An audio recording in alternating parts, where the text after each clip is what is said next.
આખું ભાગવત અપાવી હતી ને 2 કિલો યાદ કર્યું એમના માટે તાળીઓ. તમે જુઓ કેવું કેવું યોગદાન આપવા માટે તૈયાર થયા છે. જયેશભાઈ ભાજપમાં આપણને કાર્યકર્તામાં ઓલા અત્યારે કઈ નહીં, નીચે બેસી છે.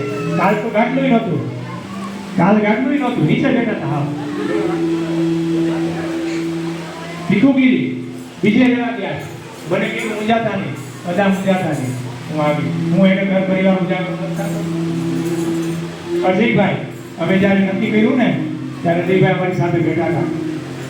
ત્યારે મેં જયદીપભાઈને અને નિલેશભાઈને વાત કરીને અજયભાઈ આશ્વાસન આપ્યું કે અડાજ મુંજાતા નહીં, અમારો સહયોગ છે બધા સાથે. અને મેં એના ઓલા મોટી યાત્રામાં તો જબાના વખાણ કર્યા. મારી પાસે આવું જબો એનો બ્રાહ્મણને જ્ઞાન નહીં કરતો ક્યારે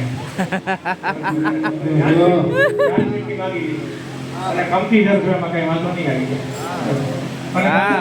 તમે ગઈકાલે સરસ નાખ્યા હતા. આજે એકાદ કીર્તનમાં નાચજો. બહેનોને વિનંતી કરું કે ઊભા થઈને થોડો સત્સંગ કરજો. બોલીએ કૃષ્ણ કનૈયા લાલ.